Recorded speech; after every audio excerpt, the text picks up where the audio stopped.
Story 1. The Unseen Watcher in the Blackout. It was a sweltering July night in 2018. The kind of oppressive heat that makes the air feel thick and unbreathable. I was alone in my apartment, a small 2-bedroom unit on the 3rd floor of an old building in the city's historic district. My name is Alex, and I was trying to escape the heat by binge-watching a show. The hum of the air conditioner, a constant, comforting drone. The clock on my phone read 1:17 a.m. Suddenly, the world plunged into absolute darkness. The air conditioner died, the television screen went black, and the digital clock on the microwave vanished. The city outside, usually a symphony of distant sirens and traffic, fell silent. It was an unnerving, profound quiet, broken only by the rapid thumping of my own heart. Power outages weren't unheard of, especially during summer storms, but this was different. There was no distant flicker of lights, no sound of generators kicking in. Just a suffocating, all-encompassing void. I fumbled for my phone, its screen, a blinding beacon in the sudden gloom. No signal, no Wi-Fi, nothing. It was a useless brick. I found my emergency flashlight, its beam cutting a shaky path through the oppressive black. I walked to the window, peering out. The entire city block was dark. No streetlights, no glow from any window. It was as if our small section of the metropolis had been excised from existence, a forgotten island in a sea of darkness. The silence outside was the most disturbing part. Even in a blackout, you'd expect to hear something distant, car alarms, the murmur of neighbors, the general hum of a city that never truly sleeps. But there was nothing. Just an unnatural, heavy quiet that seemed to press down on me, making it difficult to breathe. A cold dread began to creep up my spine. This wasn't just a power outage. This felt deliberate. I decided to check on Mrs. Gable, my elderly neighbor, across the hall. She lived alone and was prone to anxiety. I grabbed a heavy mag light, its weight a small comfort in my trembling hand, and stepped out into the hallway. The air was still, heavy, and strangely cold despite the summer heat. The darkness was absolute, a thick blanket that seemed to absorb all light. I could barely see my hand in front of my face, relying on memory and the faint outline of the door frames. As I approached Mrs. Gable's apartment, I noticed something even more unsettling. Her door, usually securely locked, was ajar. A sliver of inky blackness yawned open, inviting me into the void. A wave of apprehension washed over me, but concern for Mrs. Gable pushed me forward. I pushed the door open slowly, the beam dancing across the familiar entryway. Everything was in its place, neat and orderly, just as she always kept it. But the silence inside was even more profound than outside. It was a silence that felt expectant, like the apartment was holding its breath. I called out her name. "Mrs. Gable, are you home?" My voice sounded thin, swallowed by the darkness. I walked through the living room, the beam of my mag light illuminating familiar furniture, framed photographs, delicate porcelain figurines. Everything was normal, yet profoundly wrong. The air was stagnant, heavy, as if no one had breathed it in hours. I checked the kitchen, the dining room, empty. Then I went to her bedroom. The door was slightly ajar. I pushed it open slowly. The bed was neatly made. Her nightstand held a book, a glass of water, and a pair of reading glasses. It was as if she had just stepped out for a moment, but she wasn't there. And the silence. The silence was deafening. It felt like a presence, a heavy, unseen weight pressing down on me, making the hairs on my arms stand on end. I was about to leave when I noticed something on her dresser, a small antique locket. It was open, and a faint, almost imperceptible melody seemed to emanate from it, a tinny, distorted lullaby. I leaned closer, my heart pounding. The locket was not playing. It was completely still. Yet, the melody was there, a ghostly echo in the profound silence. It was barely audible, a whisper of sound that seemed to come from inside my own head, a chilling, melancholic tune. I backed away slowly, my mag light beam trembling. The silence outside was no longer just the absence of sound. It was a living, breathing entity, a predator waiting in the dark. I stumbled out of Mrs. Gable's apartment, pulling the door shut behind me, the sound of the latch clicking unnaturally loud in the oppressive quiet. I ran back to my apartment, fumbling with my keys, locking the door behind me, every shadow a potential threat, every creak of the old building a phantom footstep. I spent the rest of the night huddled in my living room, the mag light clutched in my hand, its beam pointed at the ceiling, creating a small, flickering circle of light in the vast darkness. Hours crawled by. The air grew colder, despite the summer night. I could feel the hairs on my arms standing on end. My mind raced, trying to find a logical explanation. A massive EMP, a localized atmospheric anomaly. But none of it made sense. The silence was too complete, too absolute. It felt ancient, primal, as if the world had reverted to a state before sound, before life. I started to hear things then, or thought I did. Faint whispers, just at the edge of my hearing, like 1,000 tiny voices murmuring in unison. They weren't distinct words, just a low, continuous hum, a collective sigh, that seemed to emanate from the very fabric of the darkness. I squeezed my eyes shut, trying to block it out, but it only intensified, seeping into my mind, filling my thoughts with a creeping dread. Then, the temperature dropped even further. I could see my breath in the air. The whispers grew louder, more insistent, and I could almost make out individual voices, speaking in a language I didn't understand, yet somehow I felt their meaning. They spoke of emptiness, of forgotten places, of things that had been waiting in the dark for a very long time.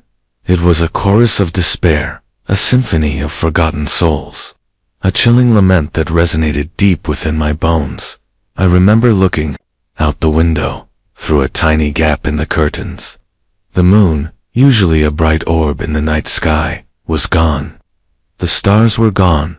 The sky was a vast, inky blackness, devoid of any light. It was as if the entire universe had been extinguished, leaving only this profound, suffocating void. And in that void, I felt a presence. Not a physical presence, but something vast, immense, something that was watching, waiting, observing, its unseen gaze piercing through the darkness, settling on me. The power returned just before dawn, a sudden, jarring jolt of light and sound. The air conditioner hummed back to life, the streetlights flickered on, and the distant sounds of the city slowly returned. I collapsed onto my couch, trembling, the memory of the profound silence and the ghostly lullaby etched into my mind. I called Mrs. Gable later that morning. Her phone rang, and she answered, her voice cheerful and normal. "Oh, Alex, good morning. Did you feel that little power flicker last night?" "Nothing too bad, thankfully." I asked her if she had been home. She said she had been asleep in her bed. I asked her about the locket. She said it hadn't been touched in years.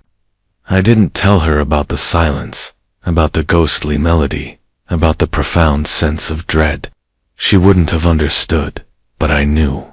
I knew that for a few terrifying hours, my quiet apartment building had been swallowed by something, ancient and cold, something that thrived in the absolute absence of light and sound.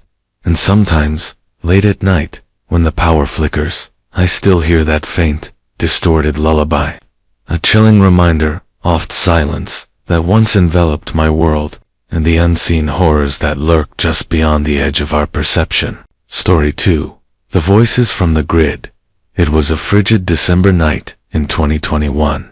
A sudden, unexpected blizzard had swept through the region, blanketing everything in a thick layer of snow and ice. I was Maria, a freelance graphic designer, and I was working late, trying to meet a deadline, when the lights flickered and died.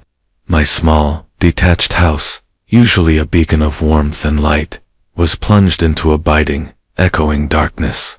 My phone was dead, the internet was down, and the silence was broken only by the relentless howl of the wind and the occasional creak of the old house settling under the weight of the snow. I was huddled under a pile of blankets, trying to stay warm, when I started hearing them.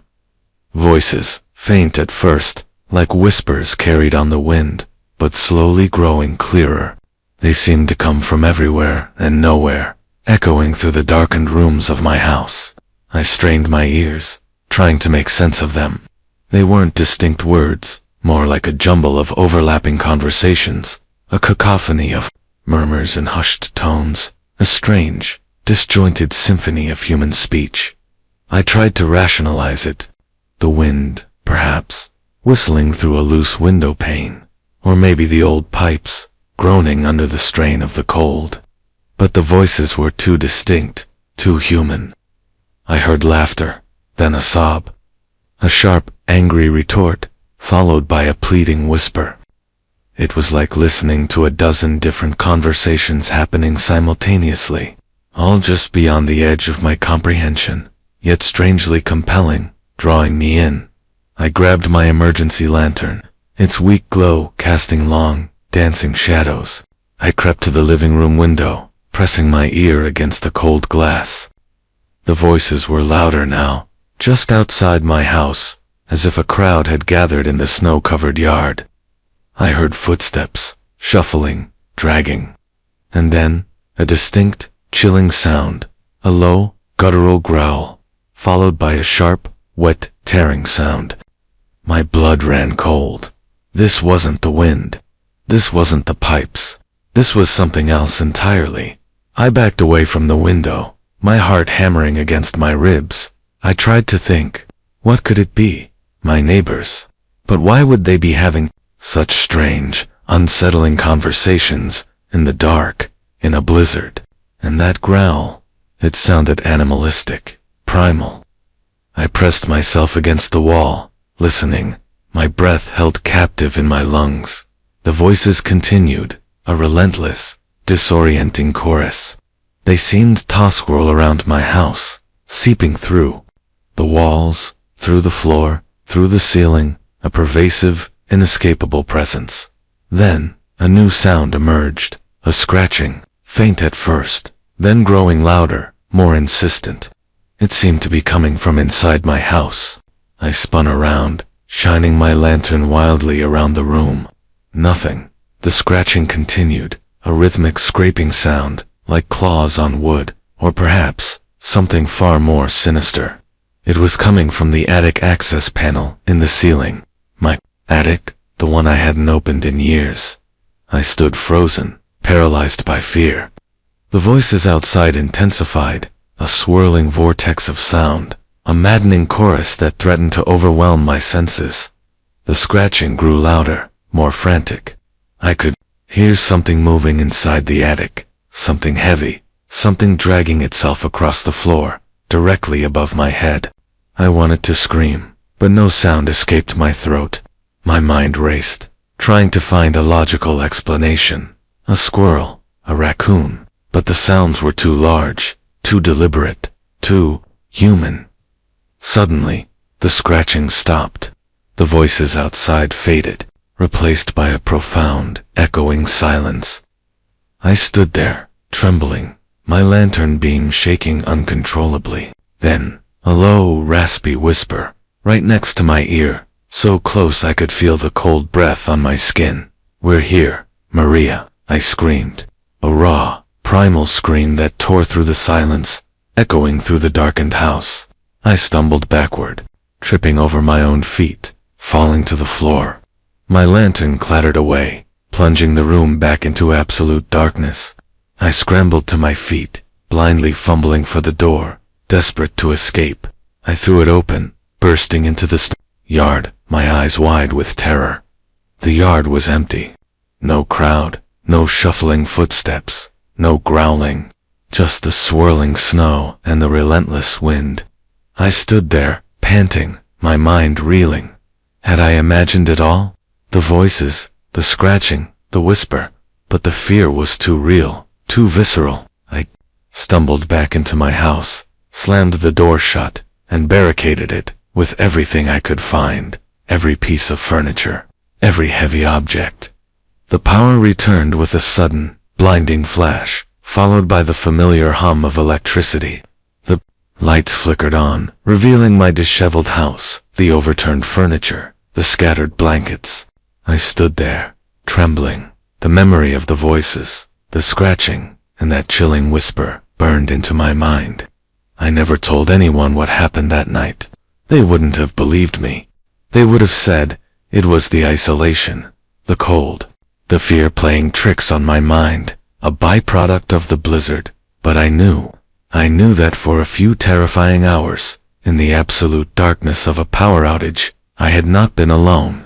Something had been there, something that whispered my name, something that scratched at my attic door, something that thrived in the absence of light and sound, something that had seeped in from the very fabric of the electrical grid itself.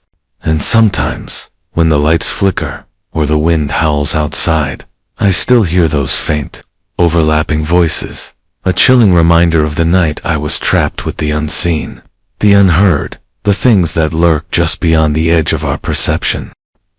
Story 3. The Shadow and the Static. It was a crisp October evening in 2022. My friends and I had rented a remote cabin in the Appalachian Mountains for a weekend getaway.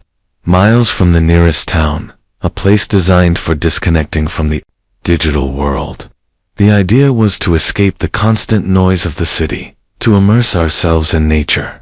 My name is Chris, and I was with my 3 closest friends, Mike, Lisa, and Ben. The cabin was rustic, charming, nestled deep within a dense forest. The only sounds were the rustling leaves and the distant hoot of an owl, a symphony of natural tranquility. Our first night was perfect. We cooked dinner over a roaring fire, told ghost stories, and laughed until our sides hurt. The next morning, a sudden, violent storm rolled in. The wind howled, rain lashed against the windows, and the trees swayed ominously. And then, inevitably, the power went out. The cabin was plunged into darkness, save for the flickering light of the fireplace.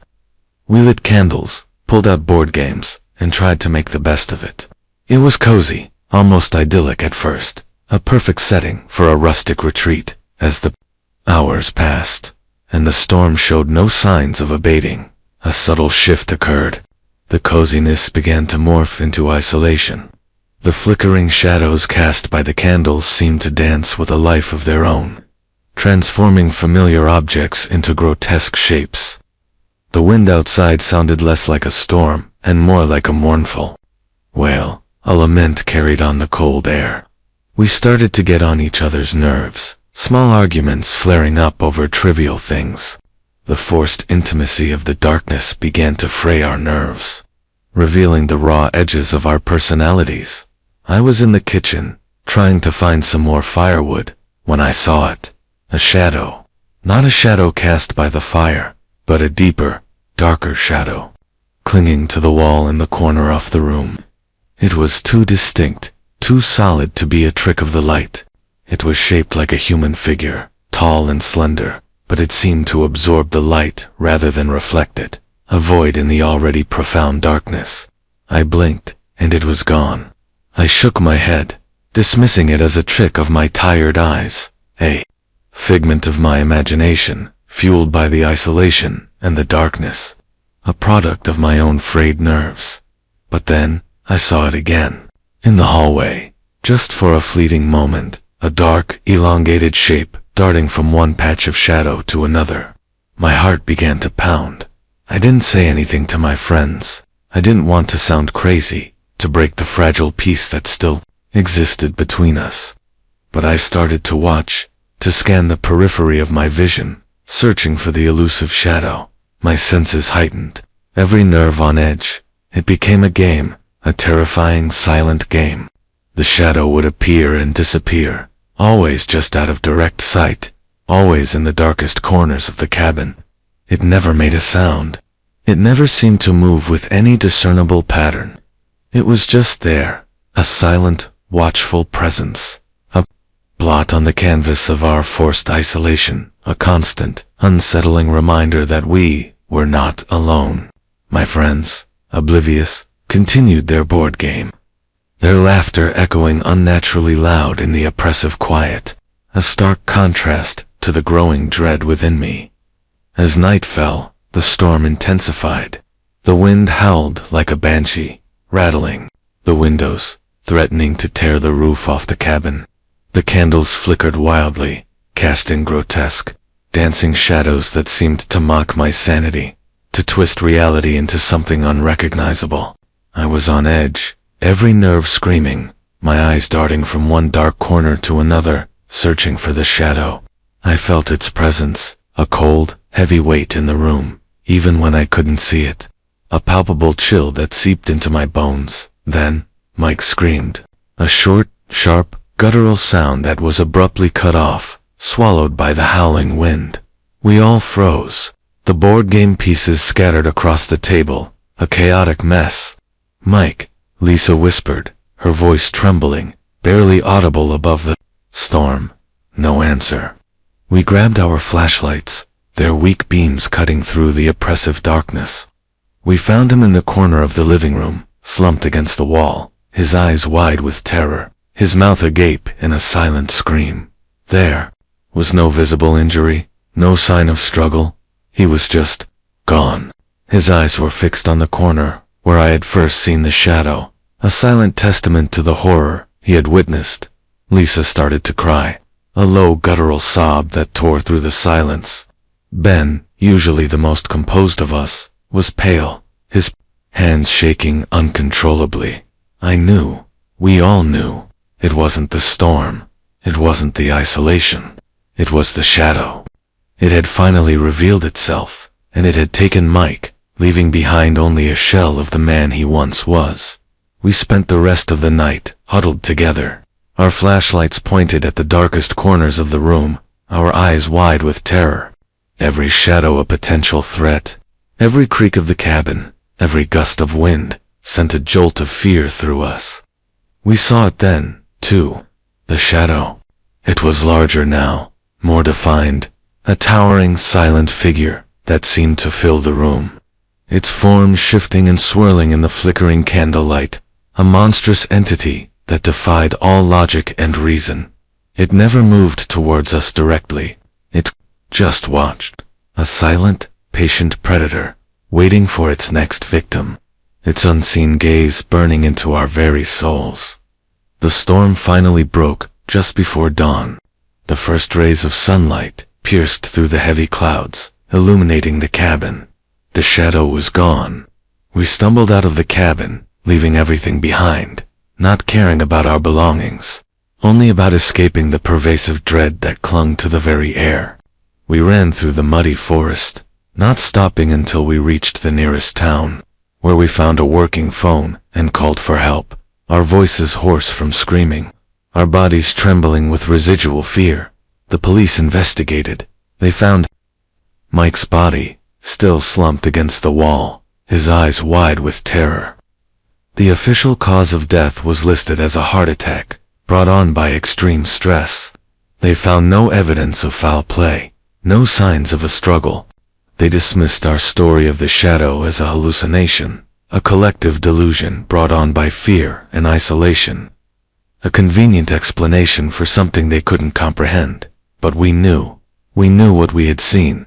We knew what had taken Mike, what had seeped into our reality during the profound darkness of the power outage. To this day, I can't stand the dark.